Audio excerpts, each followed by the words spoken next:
3월 22일 월요일 매일 성경 묵상을 시작하겠습니다. 오늘 우리에게 주신 하나님의 말씀은 누가복음 20장 19절에서 40절까지의 말씀입니다. 누가복음 20장 19절에서 40절까지의 말씀을 제가 봉독하겠습니다. 서기관들과 대제사장들이 예수의 이 비유는 자기들을 가리켜 말씀하신 줄 알고 즉시 잡고자 하되 백성을 두려워하더라.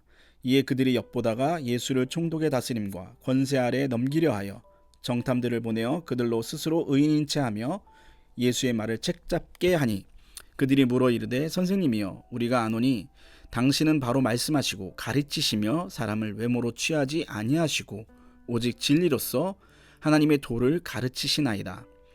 우리가 가이사에게 세를 바치는 것이 옳으니이까 옳지 않으니이까 하니, 예수께서 그 간계를 아시고 이르시되 데나리온 하나를 내게 보이라. 누구의 형상과 글이 여기 있느냐? 대답하되 가이사의 것이니이다.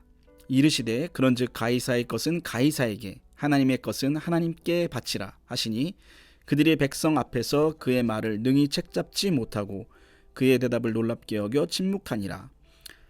부활이 없다고 주장하는 사두개인 중 어떤 이들이 와서 물어 이르되 선생님이여 모세가 우리에게 써주기를 만일 어떤 사람의 형이 아내를 두고 자식이 없이 죽으면 그 동생이 그 아내를 취하여 형을 위하여 상속자를 세울지라 하였나이다. 그런데 칠형제가 있었는데 마지가 아내를 취하였다가 자식이 없이 죽고 그 둘째와 셋째가 그를 취하고 일곱이 다 그와 같이 자식이 없이 죽고 그 후에 여자도 죽었나이다. 일곱이 다 그를 아내로 취하였으니 부활 때에 그 중에 누구의 아내가 되리이까? 예수께서 이르시되 이 세상의 자녀들은 장가도 가고 시집도 가되 저 세상과 및 죽은 자 가운데서 부활함을 얻기에 합당히 여김을 받은 자들은 장가 가고 시집 가는 일이 없으며 그들은 다시 죽을 수도 없나니 이는 천사와 동등이요 부활의 자녀로서 하나님의 자녀임이라. 죽은 자가 살아난다는 것은 모세도 가시나무 떨기에 관한 글에서 주를 아브라함의 하나님이요 이삭의 하나님이요 야곱의 하나님이시라 칭하였나니, 하나님은 죽은 자의 하나님이 아니요 살아있는 자의 하나님이시라. 하나님에게는 모든 사람이 살았느니라 하시니, 서기관 중 어떤 이들이 말하되 선생님 잘 말씀하셨나이다 하니, 그들은 아무것도 감히 더 물을 수 없음이더라. 아멘. 오늘 본문은 두 가지 질문에 대한 예수님의 대답을 다루고 있습니다. 하나는 정치적인 질문이고 또 하나는 종교적인 질문입니다. 먼저 정치적인 질문부터 한번 살펴보겠습니다. 오늘 본문 22절입니다. 우리가 가이사에게 세를 바치는 것이 옳으니이까 옳지 않으니이까? 아멘. 대제사장들과 서기관들은 예수님을 책잡기 위해서 몇 명의 스파이를 예수님의 무리 가운데, 예수님을 따르는 무리 가운데로 보냈습니다. 그리고 그곳으로 침투시켜서 예수님께 접근하게 한 다음에 가이사에게 세금을 바치는 것이 옳은지 아는지에 관한 질문을 던지게 했습니다.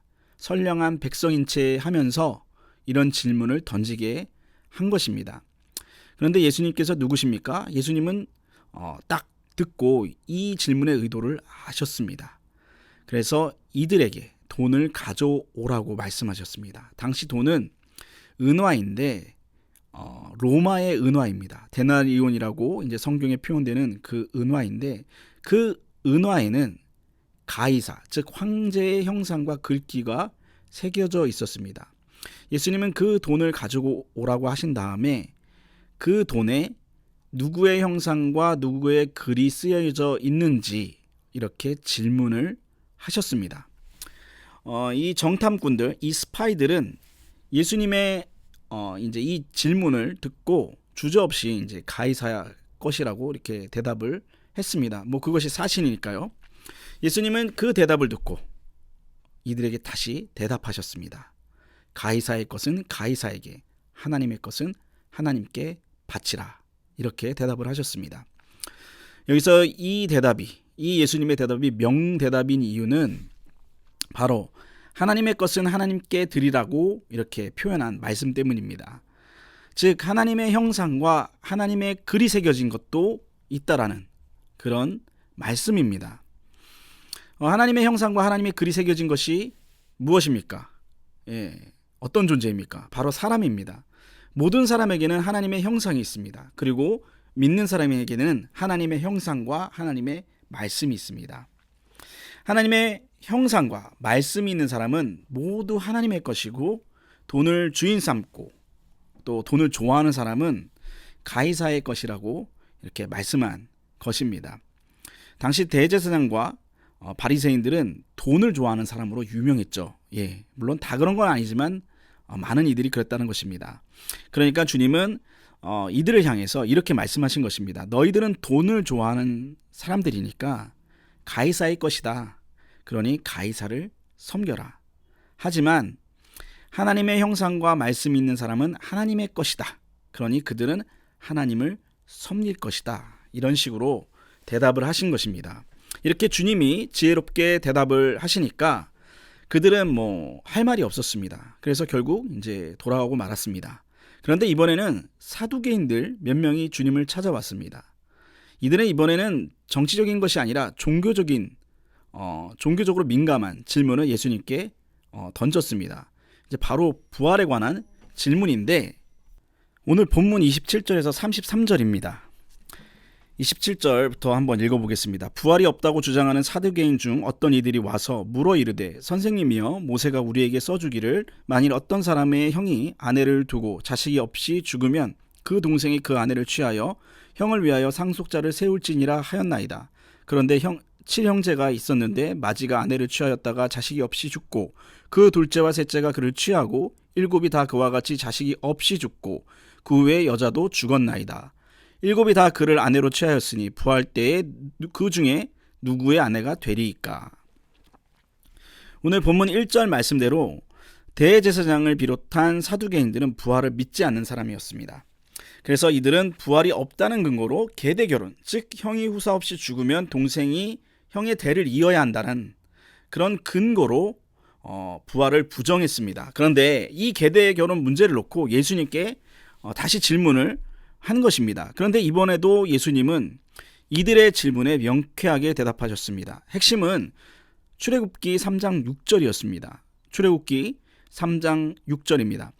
또 이르시되 나는 너희 내 조상의 하나님이니 아브라함의 하나님, 이삭의 하나님, 야곱의 하나님이라. 모세가 하나님 배웠기를 두려워하여 얼굴을 가리매. 제가 앞서 사두개인들은 부활을 믿지 않는 사람들이었다고 이제 말씀을 했는데, 이들이 부활을 믿지 않았던 이유는 모세오경에는 부활에 관한 어떤 직접적인 언급이 없다고 이들이 생각했기 때문입니다. 다 아시겠지만 사두개인들은 오직 모세오경만을 성경으로 인정했습니다. 그래서 시편이나 예언서에 부활에 관한 많은 말씀이 있음에도 부활을 믿지 않았습니다. 근데 예수님이 모세오경을 근거로 부활이 있다고 이렇게 말씀하신 것입니다. 출애굽기 3장 6절 모세오경이잖아요. 이것을 근거로 말씀하신 것입니다. 만약에 시편이나 예언서를 근거로 부활을 말씀하셨다면 이들은 예수님의 대답에 만족하지 못했거나 아니면 이제 반박을 했을 텐데, 자신들이 인정하는 모세오경을 이제 근거로 이제 부활에 관한 대답을 하니까 아무 대답도 할 수 없었던 것입니다. 결국 이들도 예수님 앞에서 아무 말도 못하고 물러가고 말았습니다. 이렇게 주님은 대제사장과 사두개인의 질문에 모두 대답하셨습니다. 그것이 설령 자신을 위기로 몰아넣는 어떤 악의적인 의도를 가진 질문이라고 할지라도 모두 대답해 주셨습니다. 여러분, 정치인들을 보시기 바랍니다. 곤란한 질문은 다 피하죠. 책임질 말은 하지 않습니다. 그런데 예수님은 피하지 않았습니다. 이것이 의미하는 바가 무엇입니까? 예수님은 언제든지 어떤 질문에도 대답할 준비가 되어 있으셨다라는 것입니다. 여기서 우리는 한 가지 중요한 사실을 깨닫게 됩니다. 그것은 바로 우리도 세상이 우리에게 던지는 질문에 대해 대답할 준비가 되어 있어야 한다라는 것입니다.